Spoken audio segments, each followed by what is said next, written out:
Foi muito bom. Queridos irmãos, é uma alegria muito grande estar de volta. Eu esqueci de falar isso de manhã, mas ainda bem que foi providência, né? Porque a igreja tem bastante gente hoje e eu passei os últimos finais de semana viajando. Estive no evento do seminário, depois voltei com Covid lá do evento, passei mais 2 domingos sem vir para a igreja. Eu não tive sintomas graves, mas a gripe não queria ir embora, né? Ficava ali o tempo todo, gargantas quase sem voz, melhorava, piorava, não ficava bom. Depois eu descobri que eu tive uma faringite, né? Decorrente da inflamação da garganta. Então vou ter ainda, na verdade, tomar um remédio para isso, para curar de vez. E aí depois tive que ir para Belém, né? Tinha uma viagem já programada para Belém e passei bastante tempo aqui longe dos irmãos. Nesse tempo todo só teve um domingo que eu vim, aliás, uma terça-feira que eu vim para a igreja, que eu estava aqui, né? Mas louvado seja Deus por estar de volta e por estar mais uma vez no púlpito da igreja para trazer a palavra às ovelhas de Cristo. Abram suas Bíblias, irmãos, na carta do apóstolo Paulo aos Romanos. Vamos ler no capítulo 8 e vamos ler a partir do verso 18. A minha oração é para que o Senhor nosso Deus possa tocar o coração de todos vocês que vão ouvir essa pregação. Espero que o Espírito Santo de Deus fale profundamente à igreja de Jesus Cristo que está aqui reunida essa noite. Romanos 8, a partir do verso 18, irmãos. Vamos ler do verso 18 até o verso 25. Diz assim a palavra do Senhor: porque para mim tenho por certo que os sofrimentos do tempo presente não podem ser comparados com a glória a ser revelada em nós. A ardente expectativa da criação aguarda a revelação dos filhos de Deus, pois a criação está sujeita à vaidade, não voluntariamente, mas por causa daquele que a sujeitou, na esperança de que a própria criação será redimida do cativeiro da corrupção, para a liberdade da glória dos filhos de Deus. Porque sabemos que toda a criação, a um só tempo, geme e suporta angústias até agora. E não somente ela, mas também nós, que temos as primícias do Espírito, igualmente gememos em nosso íntimo, aguardando a adoção de filhos, a redenção do nosso corpo, porque na esperança fomos salvos. Ora, esperança que se vê não é esperança, pois o que alguém vê, como o espera? Mas se esperamos o que não vemos, com paciência o aguardamos. Amém. Vamos orar, meus irmãos. Senhor nosso Deus, nosso Pai, nós nos colocamos diante do Senhor, da Sua presença, da Sua glória tão magnífica, Pai, do Teu trono sublime, celeste, para pedir, Senhor, que a Tua palavra atinja o nosso coração nessa noite, que o Senhor fale ao nosso íntimo, ó Deus, que estas coisas que o apóstolo Paulo escreveu sejam para a edificação da igreja, para o ensinamento do povo de Deus e para que a nossa esperança seja completa, Senhor. Tome cada coração, cada alma que veio a esta casa essa noite para cultuar e receba, Senhor Deus, o culto, receba o louvor e a adoração da igreja bendita do Cordeiro Jesus Cristo.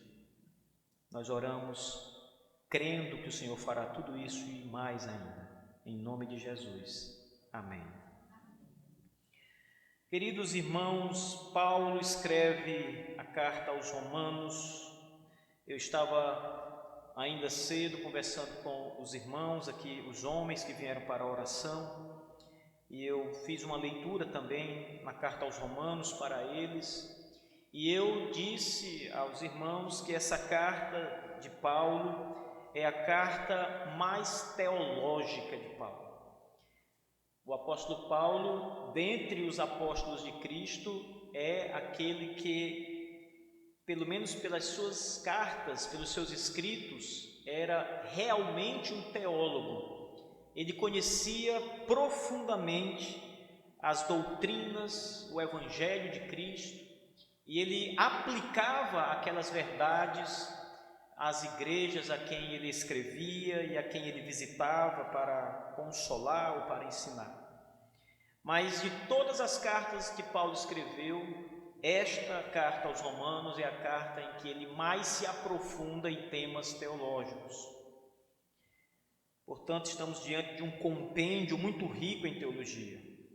Esse trecho em especial, do capítulo 8 que nós lemos, começando no verso 18, o apóstolo Paulo vai falar sobre os sofrimentos que a igreja passa no tempo presente, nesse tabernáculo que nós nos encontramos, nosso corpo, nesse mundo caído.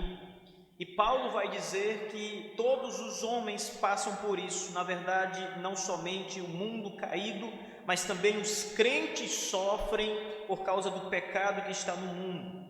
E diante dessa realidade, o apóstolo Paulo vai trazer uma palavra de consolo para a igreja.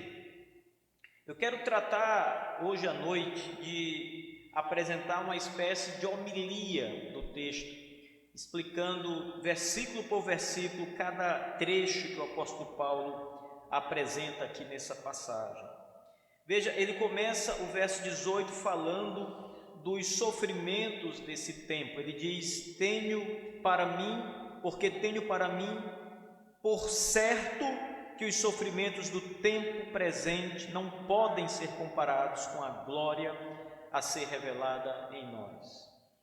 Não era uma questão daquilo que o apóstolo Paulo acreditava num sentido humano, né? Às vezes nós temos esperança de que algo aconteça porque a coisa vai se desenhando para acontecer daquele jeito. Então, as pessoas fazem projetos, a coisa começa a dar certo e você já vislumbra o final da situação porque a coisa está caminhando para ser daquele jeito. As palavras de Paulo não devem ser entendidas assim. Ele não disse isso porque estava vendo que o evangelho estava avançando. Ele disse isso porque tinha absoluta certeza que a coisa no final seria maravilhosa. E então ele consola a igreja com essa verdade. Porque para mim tenho por certo, é certeza absoluta, diz o apóstolo Paulo. E qual é a certeza que Paulo tem? Que os sofrimentos deste tempo, os sofrimentos do presente. E veja, Paulo foi um homem que sofreu mais do que muitos outros cristãos. Paulo viveu no tempo das grandes perseguições à igreja, irmãos. O fim da vida de Paulo é ser morto tendo a sua cabeça cortada, seu pescoço cortado. Foi decapitado pelo governo de Roma. Mas antes mesmo de chegar ao cume da sua morte, Paulo já tinha enfrentado sofrimentos de toda a natureza. Há uma passagem em uma de suas cartas onde ele diz: eu sei o que é sofrer, tive fome, sede, nudez, passei por naufrágios 3 vezes. Ele começa a apresentar o seu sofrimento. O livro de Atos também vai apontar um pouco do sofrimento de Paulo. Ele foi preso mais de uma vez, foi apedrejado, foi dado como morto, espancado e dado como morto. Veja como esse homem deve ter ficado. Ele sabe o que é o sofrimento. E ele sabe o quanto a igreja de Jesus Cristo era perseguida. Ele mesmo antes do evangelho alcançar, foi um terrível perseguidor da igreja, e ele se orgulhava disso. Ele diz isso, que perseguia a igreja de Cristo, tomava cartas com autorização para perseguir, aprisionar e matar os cristãos. Ele sabe que a igreja sofria, que a igreja era perseguida. Ele foi um perseguidor da igreja. Então ele sabe o sofrimento que se instalava no povo de Deus. Mas ele tinha por certo, ele tinha certeza que os sofrimentos do presente, do tempo presente, não podem ser comparados com a glória, com a maravilhosa glória que será revelada em nós. Essa palavra é muito importante. Veja, Paulo não está falando de uma glória futura, de uma coisa diferente que acontecerá exteriormente. Ele está falando de uma glória que será revelada em nós, uma mudança em nós. A glória será vista no povo de Deus. É claro que ele está falando de uma glória futura, mas uma glória que será vista no povo de Deus, na igreja remida do Senhor Jesus Cristo. Ele sabe, portanto, que os sofrimentos que a igreja passava naquele tempo de grande perseguição, nada se comparava, não era sequer um resquício em comparação com a maravilhosa glória futura que será revelada à igreja do Senhor Jesus. Que coisa grandiosa, irmãos! Eu fico pensando nessa palavra do verso 18 do apóstolo Paulo, em termos comparativos, já que nós estamos aqui nesse momento e nos séculos seguintes, século 2, aqui é o século 1, mas no século 2 e no século 3, a igreja passou pelos seus piores momentos no que diz respeito à perseguição. E eu fico pensando, se numa época como essa, em que a igreja foi barbaramente perseguida de maneira atroz, duramente, Paulo diz: olha, esse sofrimento de agora não se compara com a glória que virá, que será revelada em nós.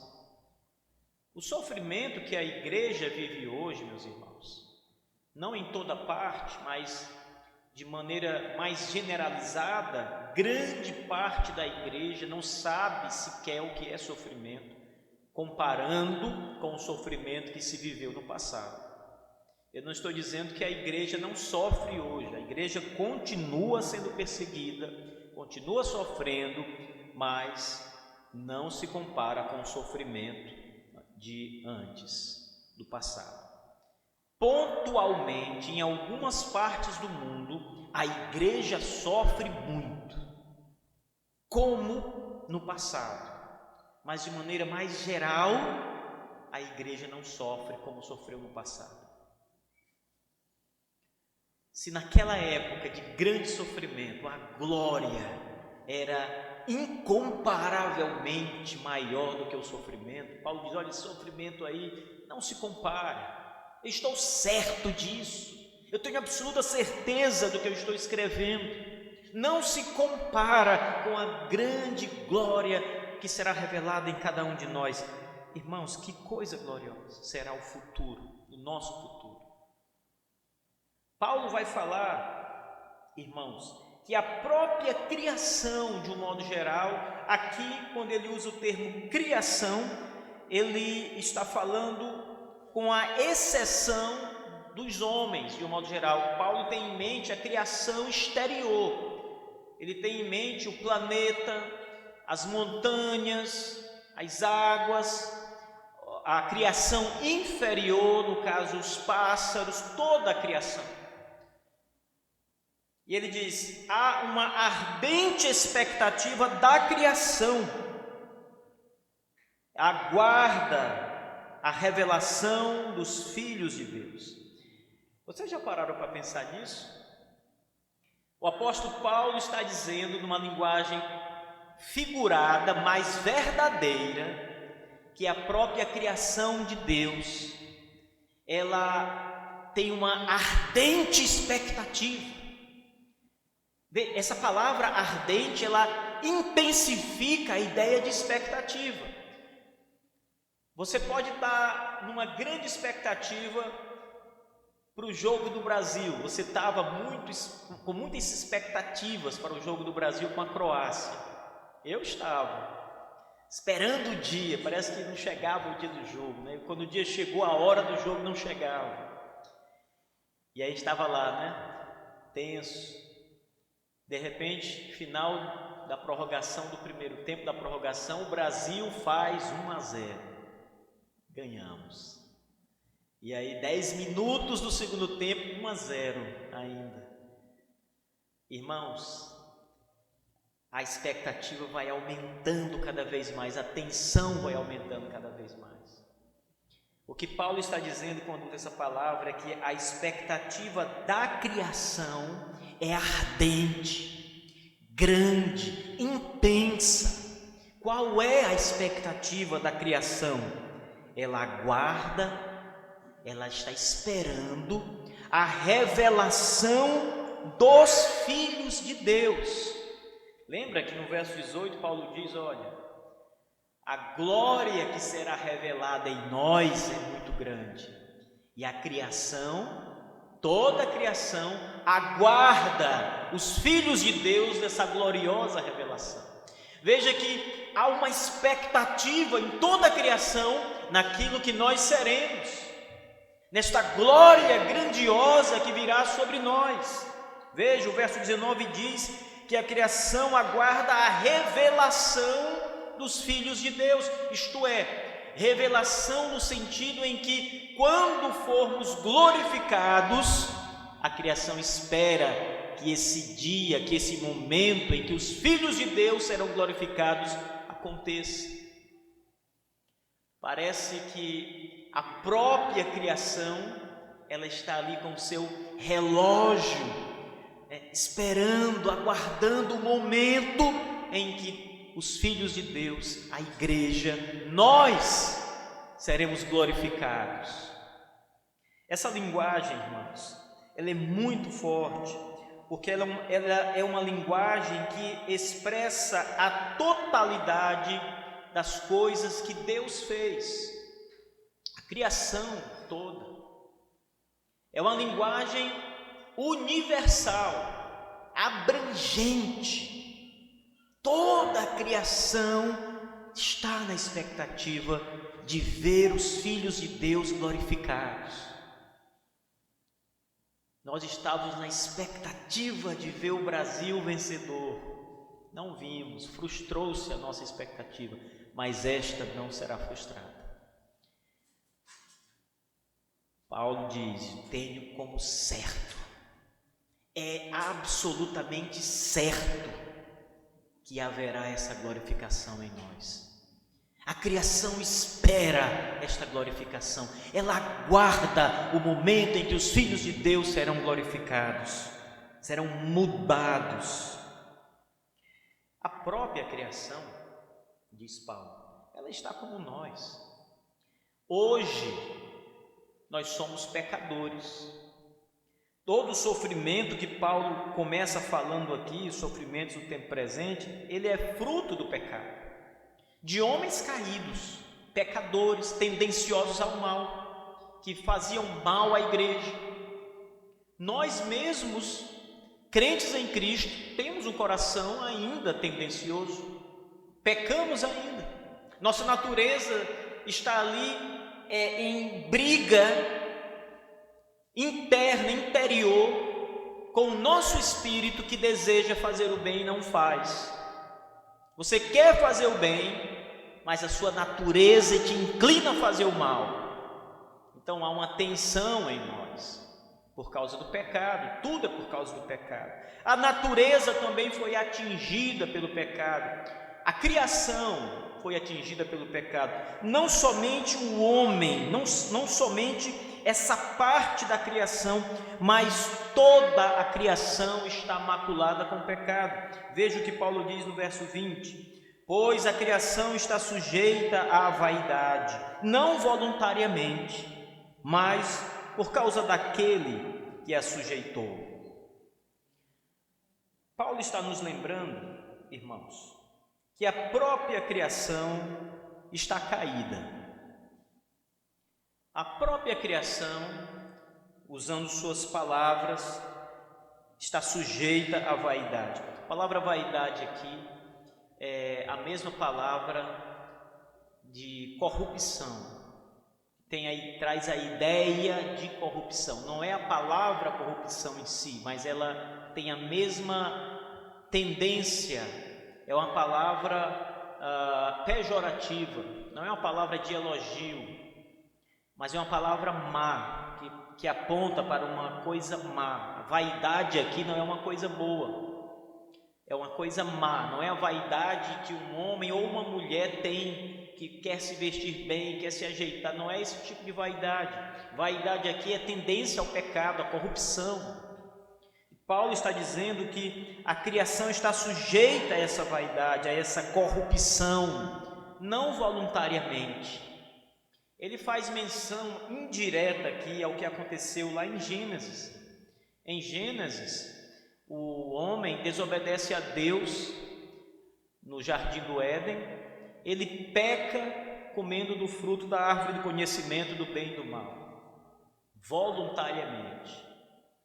Adão e Eva decidem desobedecer o mandamento de Deus e ouvir a serpente, porque eles desejavam ser como Deus, como a serpente, mentindo, disse que aconteceria se eles comessem aquele fruto. Portanto, Adão e Eva voluntariamente desobedecem a Deus. E quando fazem isso, Gênesis 3 vai dizer que o Senhor Deus vem ao jardim e conversa com Adão, conversa com Eva, amaldiçoa-os por causa da sua pecaminosidade, desobediência. O Senhor traz maldição sobre eles, mas o Senhor também amaldiçoa a terra, diz o texto. Maldita é a terra por tua causa.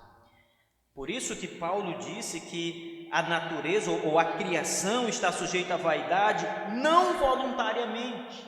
Ou seja, a criação não pecou, as montanhas não pecaram, o clima não pecou, os oceanos não pecaram, as florestas não pecaram, a criação inferior, os animais de um modo geral não pecaram, foi Adão quem pecou.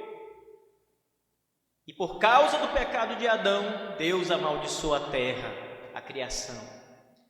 Deus amaldiçoou a criação para que ela se torne inimiga de Adão num certo sentido, para que a sua subsistência a partir da criação seja dificultada. Então Deus amaldiçoa a criação. A terra produzirá cardos e abrolhos. Maldita é a terra por tua causa. A criação não peca, por isso Paulo diz, não voluntariamente, mas por causa daquele que a sujeitou, o Criador, o Senhor.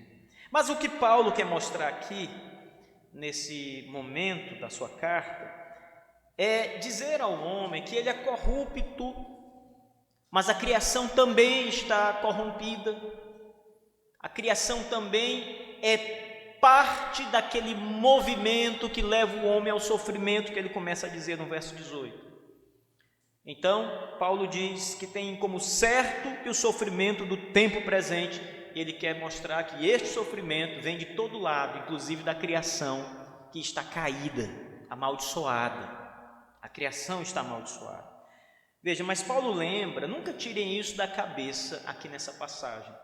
Paulo lembra que nós seremos transformados. Esse é o argumento dele. Apesar de tudo, nós seremos transformados. A criação que está toda torta, toda amaldiçoada, aguarda o dia da revelação ou da glorificação dos filhos de Deus. A criação também espera por isso. E aí então, Paulo diz No verso 21, ainda no verso 20, a criação está sujeita à vaidade, não voluntariamente, mas por causa daquele que a sujeitou, na esperança de que a própria criação será redimida do cativeiro da corrupção, para a liberdade da glória dos filhos de Deus. O argumento dele vai ganhando corpo, prestem atenção. Ele diz que a criação aguarda os filhos de Deus serem revelados como serão na sua glorificação. Mas ele diz: a criação está corrompida. A criação está corrompida ainda. Involuntariamente, ela não pecou para ser corrompida, mas Deus a colocou nesta condição, aquele que a sujeitou a isso por causa do homem. Mas aí vem o verso 21, a esperança, diz o apóstolo Paulo, é que a própria criação será redimida do cativeiro da corrupção. O que é que nós temos aqui? Paulo está nos ensinando, irmãos, que o mundo que Deus criou, o cosmos inteiro, o universo inteiro, que hoje está corrompido, será transformado. Paulo está nos ensinando que este mundo será transformado. Esse mundo que está em corrupção, como o homem está em corrupção, como o homem será transformado, o mundo será transformado, modificado. A maldição que hoje está no mundo será tirada, arrancada. Por isso o mundo será restaurado. Lembre que o apóstolo Paulo diz, irmãos, não nessa passagem, mas um outro texto, a escritura aqui também ele vai falar, mas há uma outra passagem que ele fala que o mundo ele está como uma mulher que sente dores, está próxima a dar à luz. E a ideia ali é que quando dar à luz a dor acaba, ou seja, há de chegar o momento em que a corrupção, que a criação que agora geme, deixará de sofrer, porque será restaurada. E aqui ele começa a ensinar sobre isso. Ele diz, irmãos, no verso 22, ainda no verso 21, que há um poder de Deus que será lançado sobre a criação, que a libertará da sua corrupção. Por que Deus vai fazer isso? Por que Deus vai libertar a criação dessa maldição? Qual é o objetivo de Deus em restaurar a criação? Nós. O texto diz: para a liberdade da glória dos filhos de Deus.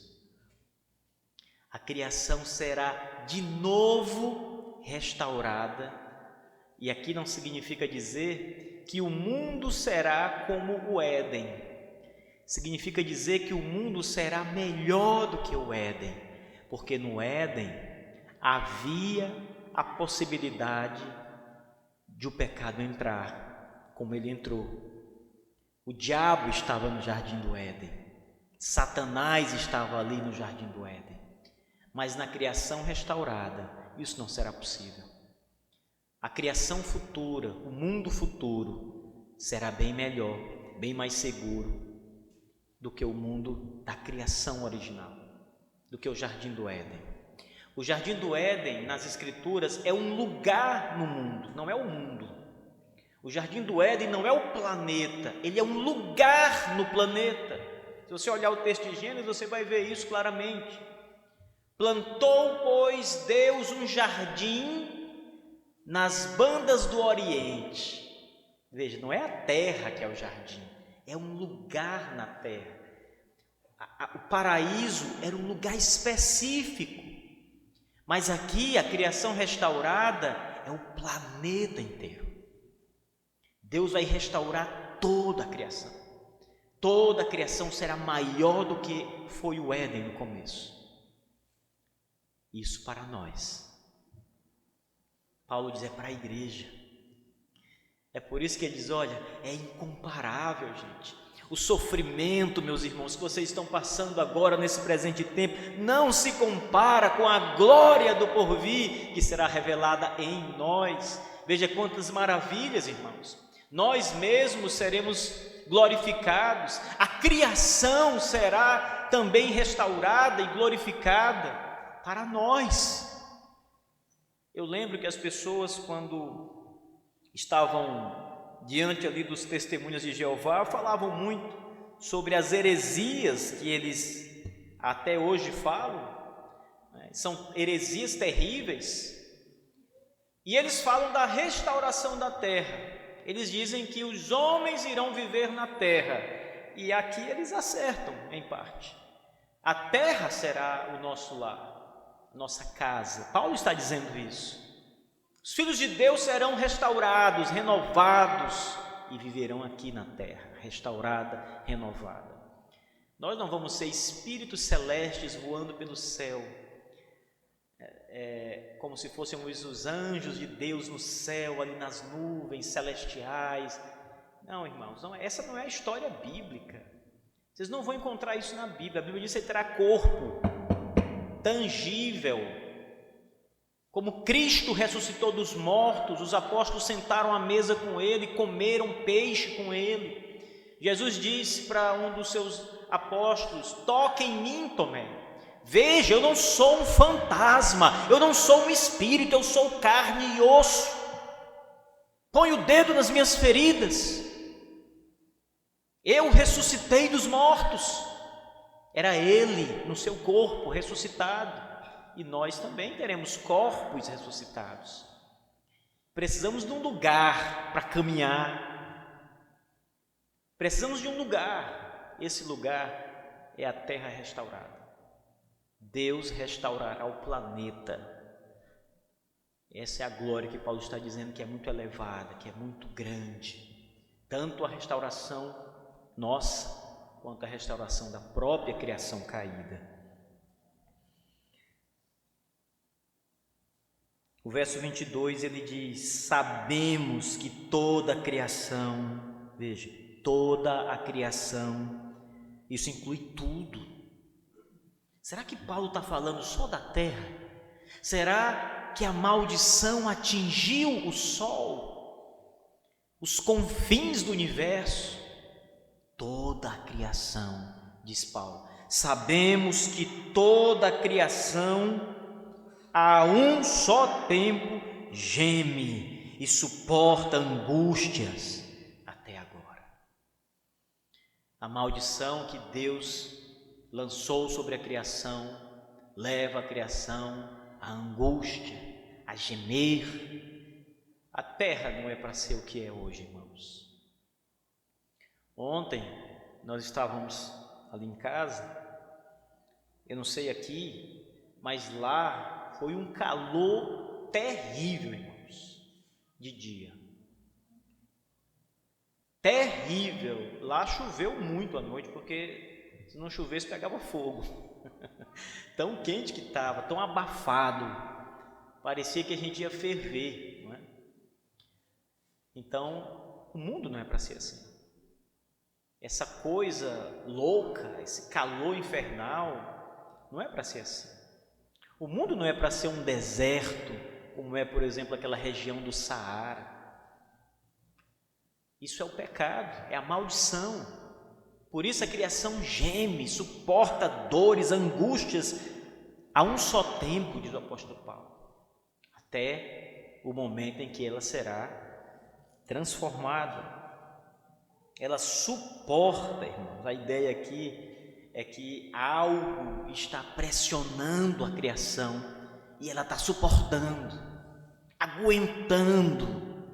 Ela não está normal, ela está enfrentando a adversidade. É a maldição de Deus.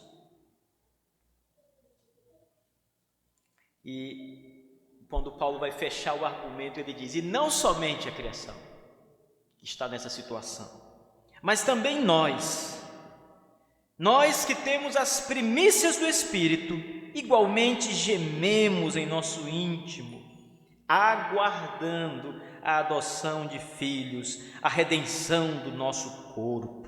Veja, o apóstolo Paulo, ele vai fechar a argumentação do sofrimento e da glória futura dos filhos de Deus, nos lembrando que, assim, primeiro ele diz que a criação assim como nós, agora nós assim como a criação, nós também gememos, nós cristãos, nós que temos o Espírito, ele diz, nós que temos as primícias do Espírito, igualmente, assim como a criação, nós também gememos em nosso íntimo. No verso 22 ele diz, a criação a um só tempo geme. Agora no verso 23 ele diz, nós também gememos em nosso íntimo. A criação aguarda o momento da sua restauração. No verso 23 ele diz, nós aguardamos a adoção de filhos, aguardamos a redenção do nosso corpo. Ele termina o argumento lembrando aquilo que eu comecei a dizer para vocês. O nosso corpo é corruptível. Quer uma prova disso? Você morre, você é mortal, você está sujeito a todas as coisas detestáveis, todas as coisas que o pecado provoca. Isso é uma prova que o seu corpo é corruptível. Não é só a sua alma, o seu espírito. Você pode pensar, não, esse problema é a minha parte imaterial. O problema é o meu espírito que não presta, que está corrupto. Não, Paulo diz, o seu corpo, a sua carne está corrompida. Sua própria carne precisa de redenção. E acontecerá a redenção do corpo. Veja, ele está falando que nós estamos gemendo no nosso íntimo, aguardando a adoção de filhos, que é a mesma coisa da redenção do nosso corpo. Aguardamos a adoção de filhos, aguardamos a redenção do nosso corpo. No último dia, no dia do juízo, o dia em que Jesus Cristo virá dos céus com os espíritos de todos os cristãos que já morreram. O Senhor virá do céu naquele dia com os crentes em espírito. Nossos irmãos de todas as eras virão com o Senhor nas nuvens, e Ele virá ao mundo para julgar os homens, julgar as nações. Naquele dia, os mortos ressuscitarão, diz o texto. Os mortos ressuscitarão. Os espíritos dos crentes que virão com Cristo voltarão para os seus corpos. Isso é a ressurreição. E os seus corpos se levantarão vivos, como Lázaro levantou-se vivo da sepultura. Aqueles corpos apodrecidos, aqueles corpos decompostos, tudo será refeito. Todas as moléculas que estão espalhadas, Deus reunirá tudo de novo, formará o corpo de novo e unirá o corpo com o seu espírito novamente, e eles estarão vivos, ressuscitados. A Bíblia diz que quando Jesus Cristo foi crucificado, muitos corpos dos crentes que haviam morrido se levantaram do sepulcro naquele dia, vivos, e caminhavam nas ruas de Jerusalém, vivos. Aquilo é uma demonstração do que vai acontecer no grande dia do Senhor, no dia do juízo. Nesse dia, Paulo está dizendo, haverá a redenção dos nossos corpos. A redenção é a ressurreição, é o seu corpo passar da corruptibilidade para a incorruptibilidade. É você nunca mais perecer, é o seu corpo não ser mais um corpo sujeito ao pecado, às arguras do pecado.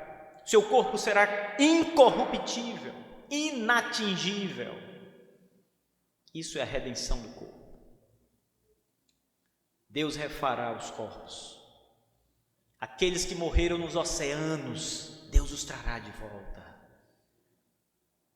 todos Deus trará de volta naquele dia, a redenção do corpo. Veja que coisas gloriosas. Por isso Paulo diz, esses sofrimentos não são nada comparado ao que virá, irmãos. É isso que virá sobre você. É isso que espera você, se você crê em Cristo Jesus como Senhor. Você pode sofrer aqui, você pode ser perseguido aqui. Você pode não ter sorte nessa vida. Você pode não ter um bom emprego, você pode passar muitas necessidades, você pode ser humilhado. As pessoas podem acuá-lo, surrá-lo, e toda a natureza, eles podem lançar perseguição sobre você. Você pode perder seus filhos, sua esposa, sua família. Todas as coisas que vocês imaginarem de tragédias, de coisas ruins, podem acontecer sobre vocês. Mas no fim, irmãos, o que espera vocês é isso, a glorificação. Paulo olha para todo esse sofrimento e olha para o futuro e diz, não se compara, é incomparável. Sejam firmes, mantenham-se firmes no Evangelho, mantenham-se firmes na fé em Jesus Cristo, Senhor. Não deixem que Satanás engane vocês com as coisas desse mundo. Ele tentou enganar o nosso Senhor.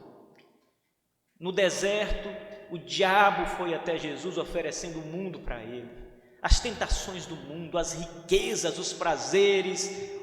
Ele ofereceu fama, prestígio, tudo isso te darei se me adorares. E Cristo não cedeu à tentação e ressuscitou dos mortos, sofreu. Seu sofrimento não acabou depois da tentação, começou. Ele foi perseguido, humilhado, ele, o Filho de Deus, na terra. Ninguém cria nele, ninguém acreditava, sua família o desprezava, mas ele manteve-se como Filho de Deus e a sua missão tinha que ser cumprida. Seus apóstolos o traíram. Judas, o homem de sua confiança, que estava com ele o tempo todo, o traiu com um beijo. Pedro, seu amigo, negou 3 vezes. Todos o abandonaram. E ele manteve-se firme. Ele não jogou tudo fora e caiu nos prazeres do mundo. Irmãos, mantenham-se firmes no Evangelho. Mantenham-se firmados na rocha que é Cristo, porque o que aguarda vocês é esta bendita esperança, como diz Paulo, a esperança, porque na esperança fomos salvos. Ora, esperança que se vê não é esperança. Se você já tivesse tudo isso, você esperaria o quê, se tudo já está diante de você? Mas se não está diante de você e você espera no futuro, isso é esperança. Aguarde, resista nos dias maus, ore e o diabo fugirá de você. Busque a presença de Jesus Cristo, o Senhor estará contigo. Nós temos uma promessa muito valiosa, irmãos, uma palavra de Deus, que nós precisamos sempre repetir isso. Não podemos esquecer de algumas coisas que estão na Escritura, algumas são muito importantes. Uma delas é dito na Escritura: resisti, pois, ao diabo, e ele fugirá de vós. A tentação virá, você será tentado, resistir, e o diabo vai embora. Ele tentará uma vez, 2 ou 3, resista, e ele vai embora. É a Bíblia quem diz, a Bíblia garante. 3 vezes ele tentou o Filho de Deus, por que não tentaria você, que é homem pecador? Ele vai tentar desviar os seus pés do Evangelho, ele vai tentar levá-lo para fora dos arraiais de Cristo, vai tentar levar você para Sodoma e Gomorra. Resista, irmãos, resistir ao diabo, ele fugirá de vós. Lembre desta passagem, lembre das promessas, lembre do que Paulo está escrevendo. Mantenham-se firmes em Cristo, na palavra de Deus, em suas orações e em sua comunhão na igreja. E aguarde, como a criação está aqui esperando com o reloginho dela, está chegando a hora. Como você estava aguardando o jogo da seleção brasileira, está chegando a hora. Aguarde a revelação da glória em você. Cristo se revelará em você.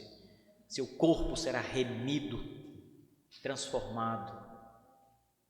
Isso é a grande glória eterna, irmãos. Que Deus abençoe sua igreja. Amém.